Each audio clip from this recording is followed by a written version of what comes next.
Fellow Cameroonians, my dear compatriots, over the past year, which is drawing to an end, our country has been faced with numerous challenges. Some of them result from an increasingly difficult international context. Others are due to purely domestic issues, most of which are long-standing. I would like to start by assuring you that in spite of this difficult situation, we continued to cope together like the united and close-knit nation that we have always been, our eyes riveted on a single objective, the only one that matters, namely progress. As in the past, the said international context weighed heavily on our internal situation. The lingering war in Eastern Europe continued to disrupt the supply channels of the global consumer products market. Foodstuff and energy resource prices thus continued to rise as the conditions for accessing external financing tightened. The resurgence last October of the Israeli-Palestinian conflict worsened the rift within the international community, and it's now monopolizing its attention. As expected, such a situation adversely impacted our country. It led to a general price hike in consumer products and, consequently, the most and cost of living. It also resulted in various types of shortages, including a shortage of petroleum products. My dear compatriots, the difficulties that I have just mentioned in no way dampened my resolve to work for the well-being of our population, who, without any doubt, massively trusted and continue to trust me.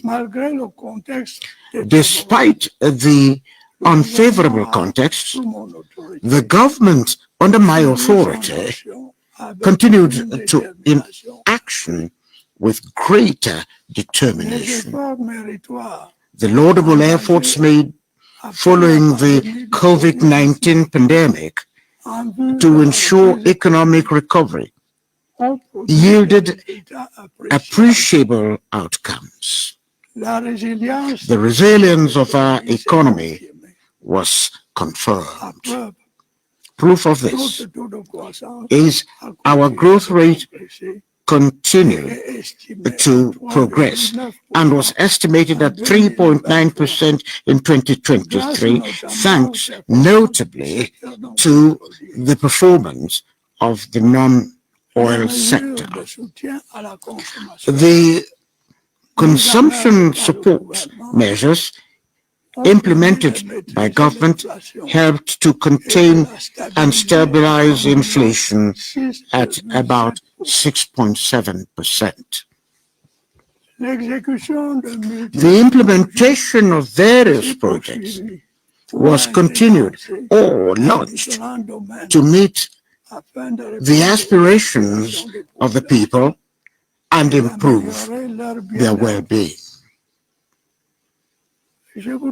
I would like to dwell for a moment on the most sensitive sectors. The project to supply drinking water to the city of Yaoundé and its environs from the river Senegal is virtually completed. Its imminent commissioning will help to substantially reduce the drinking water deficit in the city of Yaoundé. Studies on the project to supply drinking water to the city of Douala and its environs are well advanced. In the long run, the city will be supplied an admittable 400,000 cubic meters of water supply. Moreover, the government has embarked on upgrading drinking water production stations in several secondary towns like Chang, Yabasi, Garouabulai, etc. The requisite efforts will continue to be deployed to rehabilitate and extend the distribution networks of this precious resource in our towns and villages to make it more accessible to households. Major strides were also made in the electricity sector to reduce our country's energy deficit. About 44,000 solar panels have been installed in the 3 northern regions, covering 40% of electricity needs in the said regions. The 420 megawatt Mastigal Dam will be commissioned in the coming days. The Lompangar Dam 2 plant will also be operational in 2024. It will help to increase energy supply in the town of Betra and its environs. Several other hydropower facility projects are also planned or being launched. These include the Kikot, Mikuma, Grand Ewen, and Bini Awarat dams. In the long term, the installed capacity of all these facilities will secure our country's electric energy self-sufficiency. Additionally, it will make us reach the enviable status of electricity explaining our country. My dear compatriots, I'm aware of the extent to which the frequent water and electricity cuts are impacting your daily life and disrupting your activities. I can assure you that the government is sparing no effort to improve the situation in these core sectors. I have instructed my office to ensure celerity in administrative procedures and in sourcing for related financing by the relevant ministries. The same instructions have been given with respect to the need to improve the situation of our road infrastructure. As you must be aware, this problem is at the core of my worries. The related challenges are multiple, the most acute of them being the inadequacy of financial resources. However, I am pleased to note that we are also making relentless progress in this sector. I am therefore satisfied that during the year ending, over 700 kilometers of roads were asphalted or rehabilitated nationwide. Several related highways engineering structures were also built in the process. Construction works on the Lekkie Loop, as well as the Kumba Ekondotiti and Babaju Bamenda roads are ongoing and will be continued at a satisfactory pace. Regarding the Ebolova-Kribi Road, negotiations with donors, which for long were stalled by environmental issues, are finally being concluded. All the requisite measures will be taken to ensure that the construction of this road, so eagerly awaited by the population concerned, effectively starts in 2024. I recently issued instructions for the rehabilitation of the Ngaoundéré-Garoua road. Negotiations are also ongoing with our financial partners for the completion of the construction works on the Mora Dabanga Kuseri road and the rehabilitation of the Edea Kribi and Douala Bafoussam roads. The repair of urban road networks is continuing in towns of Marwa and Ngaoundéré. The related program will extend to other regions. Motorway projects will not be left out during the coming year, with particularly the launching of the construction of the urban sector of the Yaoundé-Simaleng motorway and that of phase 2 of the Yaoundé-Douala motorway.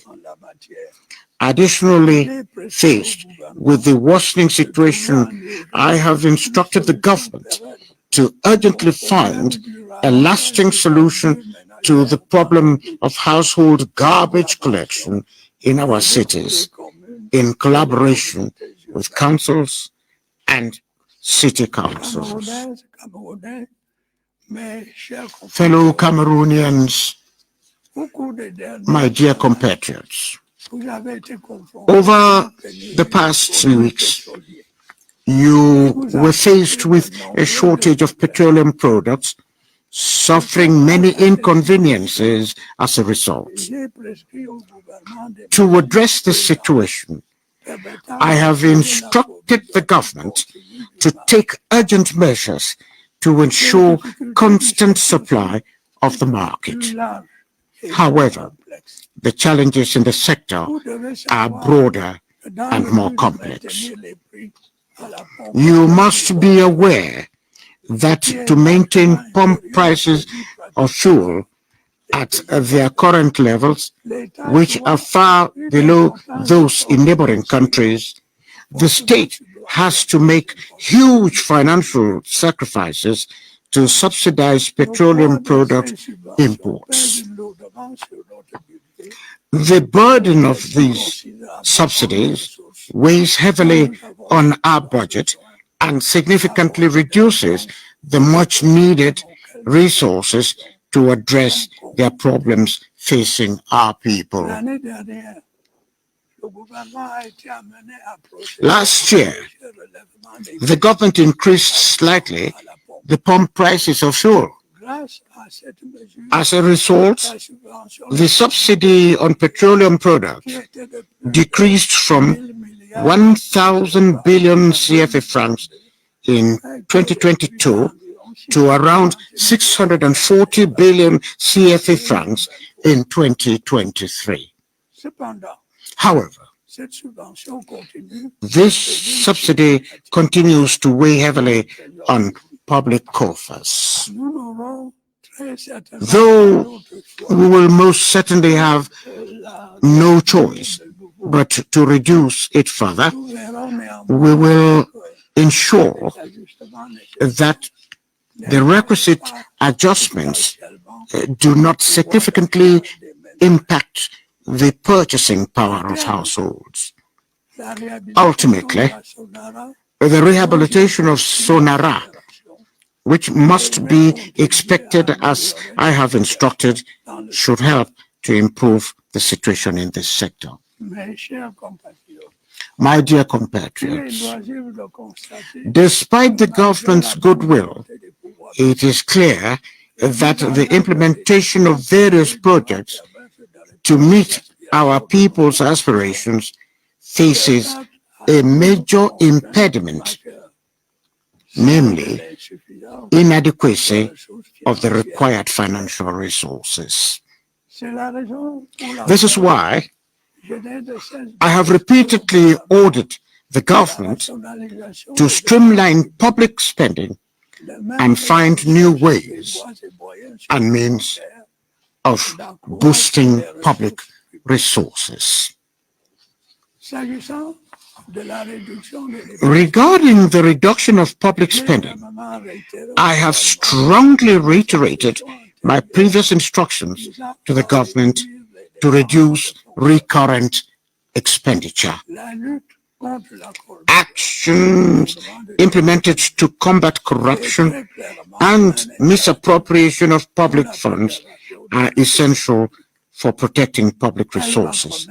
They will be intensified in the coming year.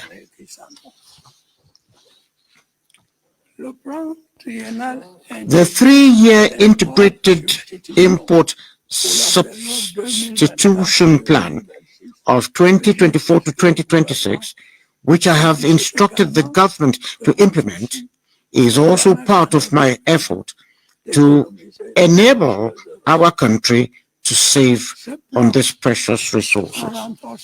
This plan should help to reduce the negative impact of imports on our trade balance by strengthening our foreign sovereignty. Its deficit is estimated at just over 1,500 billion CFA francs per year. To increase such resources, there is a need to explore new avenues, given the constraints of broadening the tax base and the slump in oil revenue. In this regard, solid minerals, especially gold, appear to be an excellent niche for financial resources. Our country is richly endowed with minerals, resources, and need to be exploited. I am delighted that the mining project I announced last year for the development of the Kribi Lobe, Bipindi, Grand Zambi, and Mbalam Nabeba iron ore deposits have been launched. Improving the business climate is clearly a prerequisite for attracting foreign investment and creating a robust private sector that should facilitate our transition to emergence through dynamic job and wealth creation. Trust in the judicial system is inevitable for perception of the business climate. As you are aware, the judiciary is one of the pillars of the rule of law. Therefore, it is imperative that it should act with complete impartiality and should be impervious to any interference.